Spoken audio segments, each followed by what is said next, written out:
Hello students and welcome back to the new video lecture of Visual Basic and Introduction to .NET.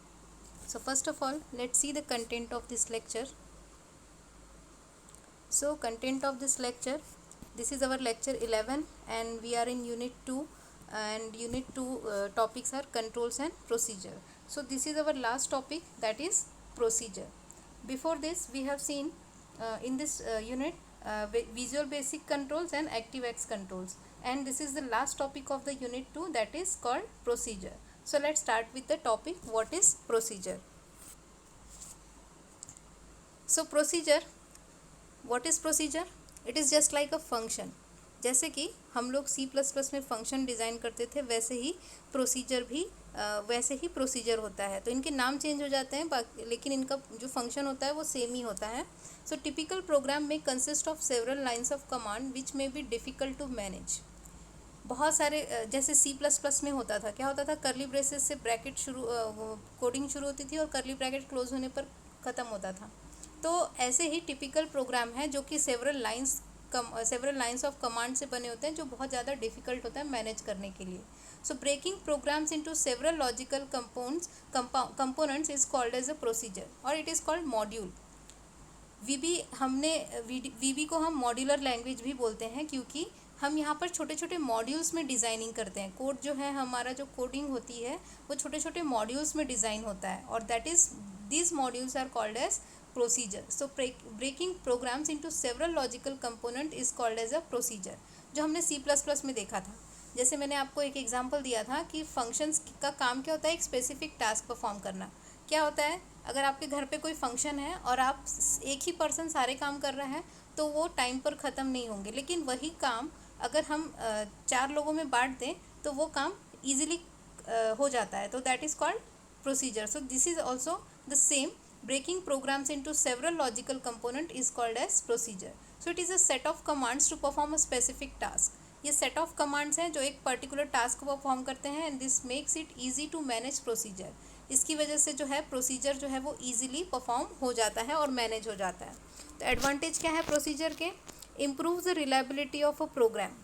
Programme जो है उसकी reliability बढ़ जाती है, मतलब प्रोग्राम जो है आपका मोर ट्रस्टफुल हो जाता है.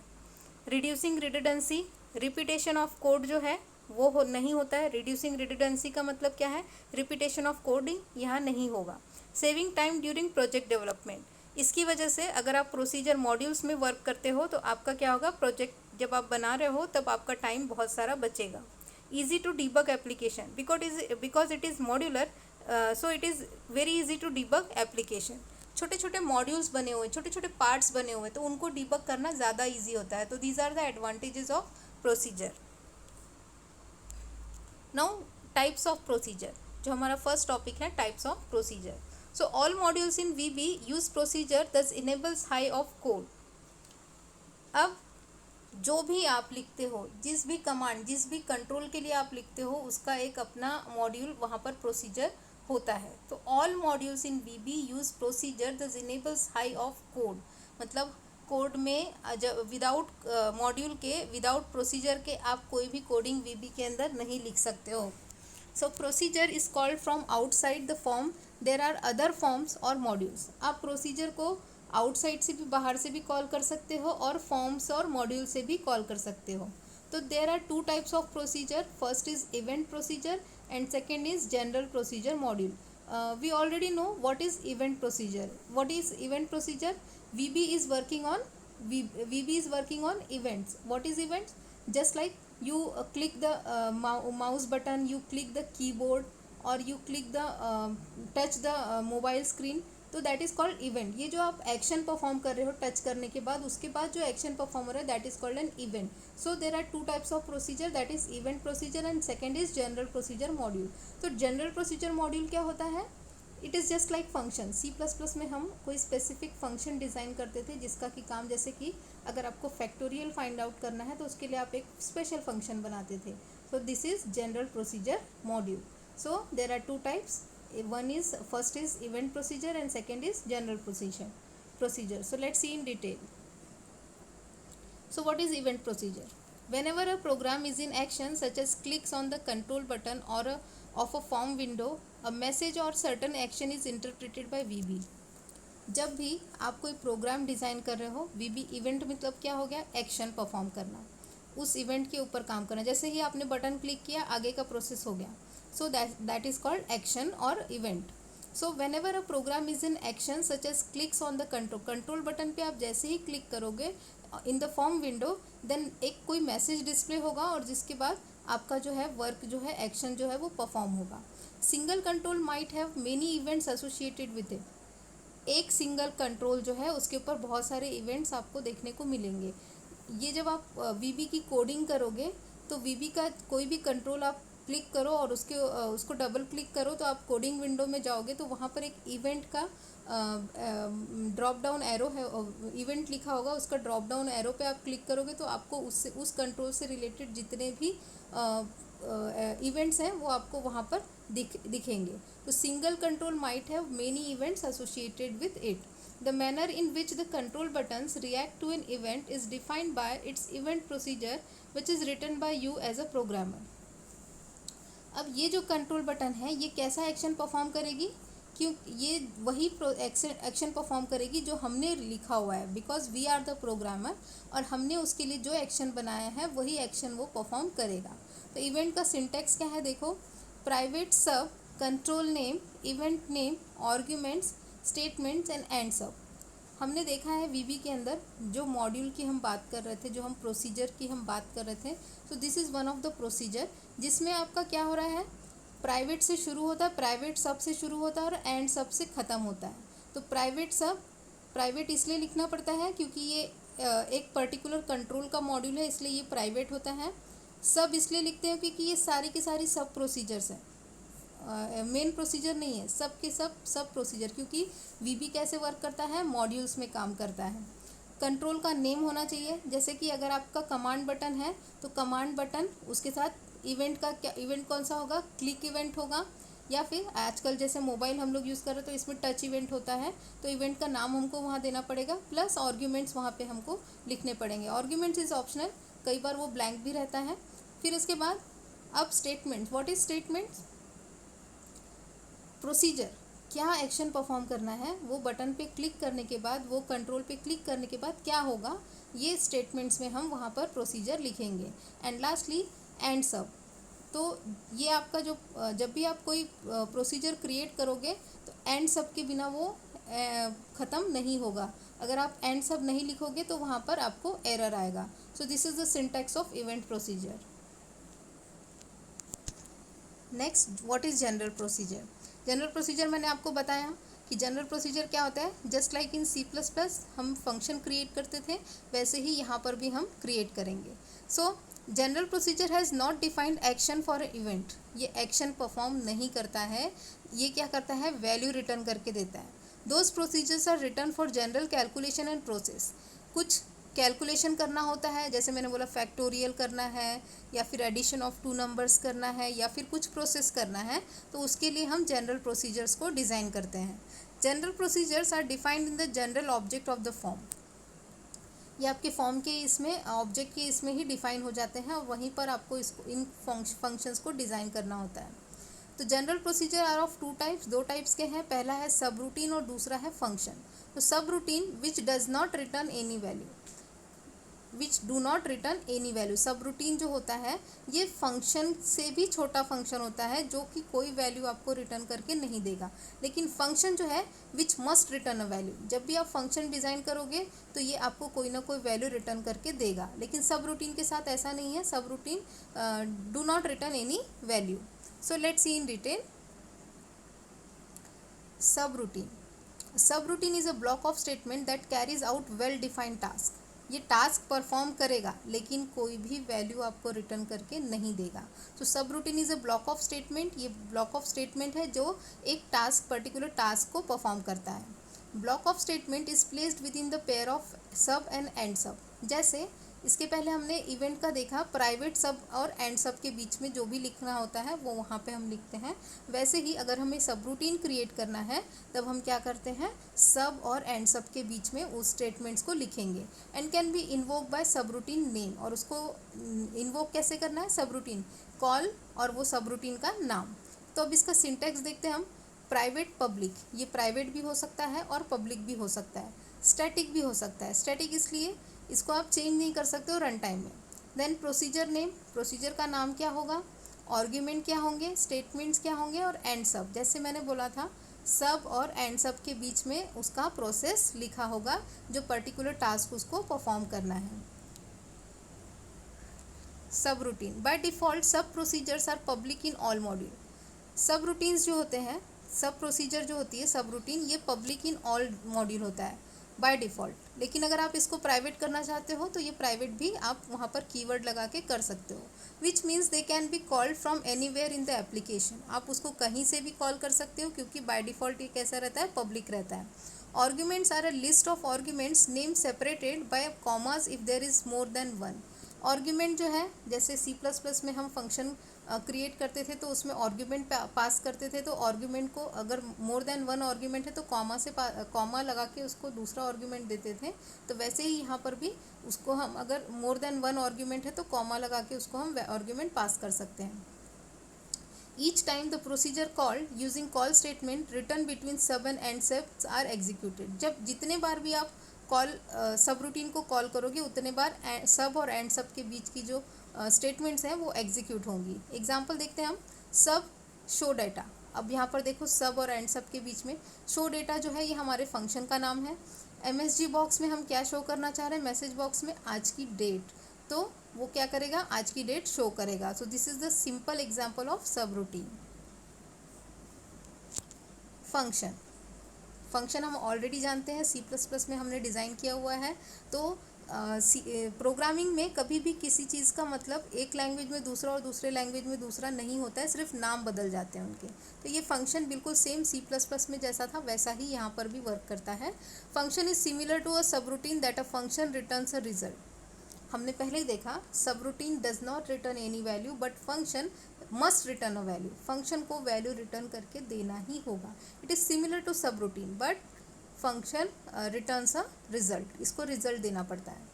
सब routine performs a task and do not report the result anything to the calling program. Subroutine क्या करता है, अपना टास्क परफॉर्म करता है लेकिन कॉलिंग प्रोग्राम को कोई भी वैल्यू रिटर्न करके नहीं देता है। लेकिन फंक्शन जो है ये carry out and calculation and report the result. ये कोई कैलकुलेशन करने के लिए, जैसे मैंने बोला फैक्टोरियल कैलकुलेट करना है, एडिशन कैलकुलेट करना है, मल्टीप्लिकेशन, तो ये उसको परफॉर्म करेगा और उसके बाद रिजल्ट भी आपको रिटर्न में देगा।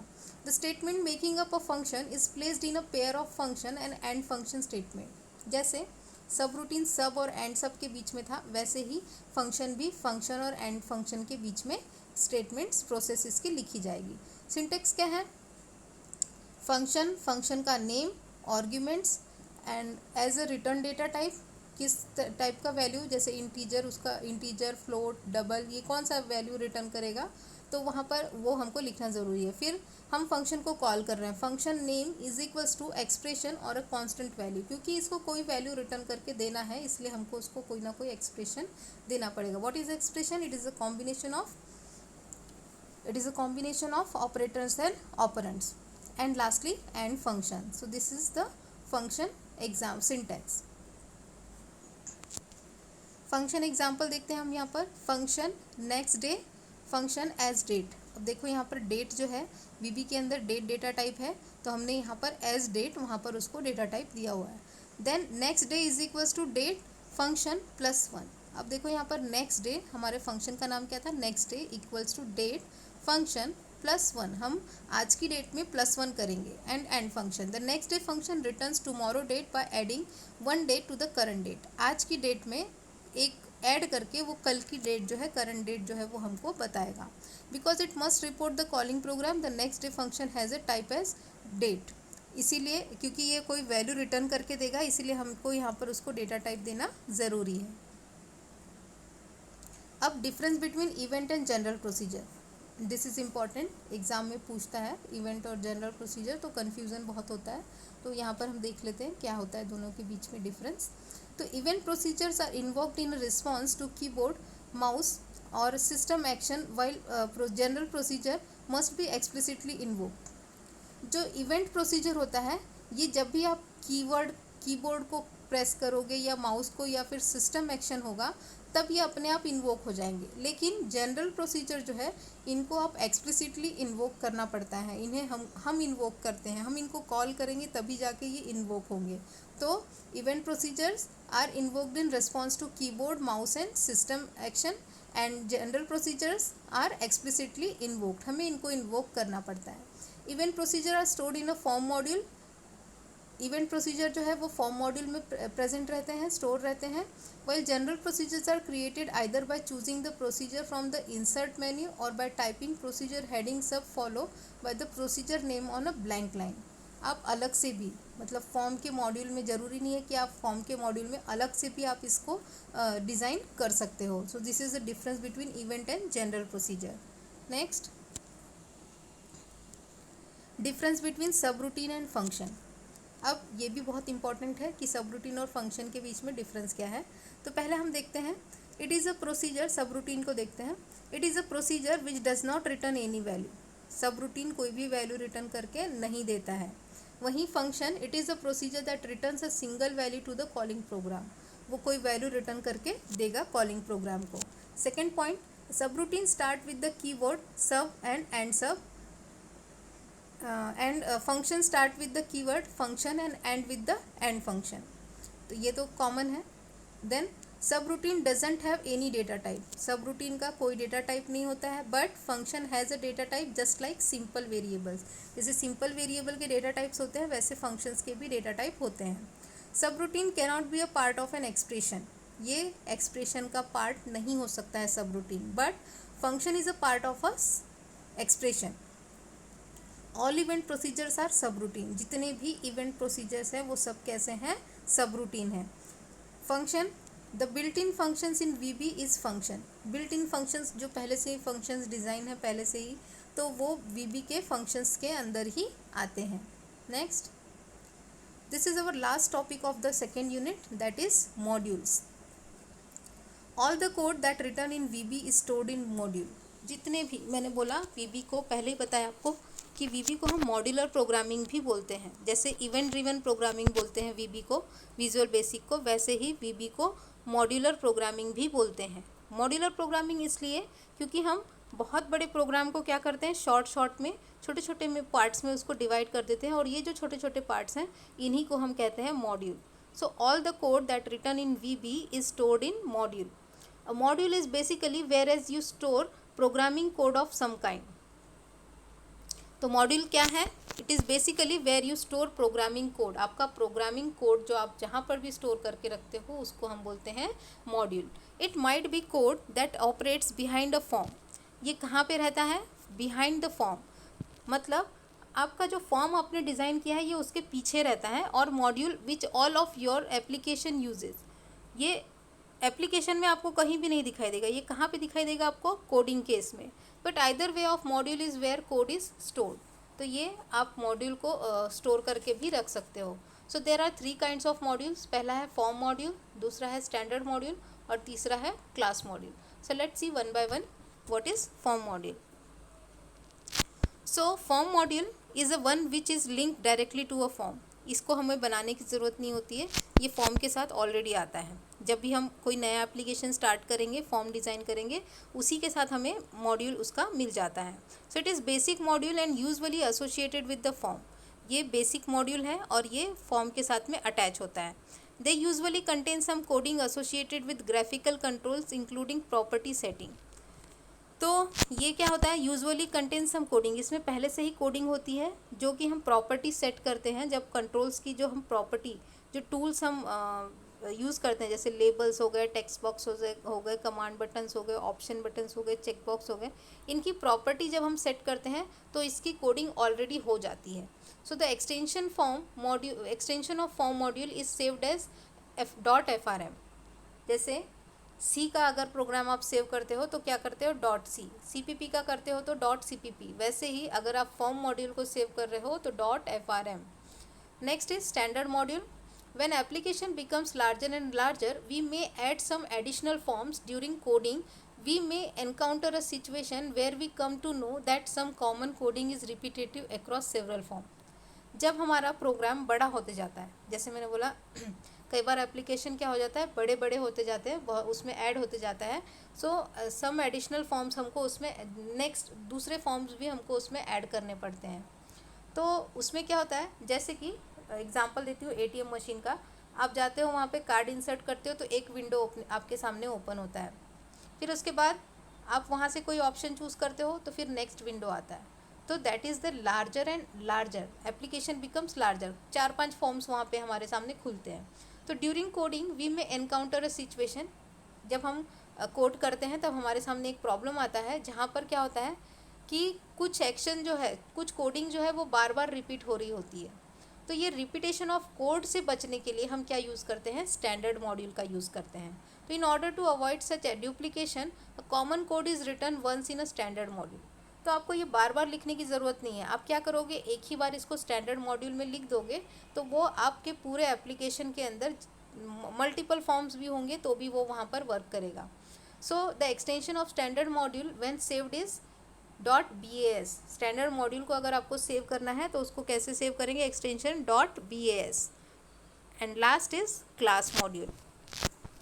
It is used when one need to create a new object and it is a foundation of object oriented programming in VB।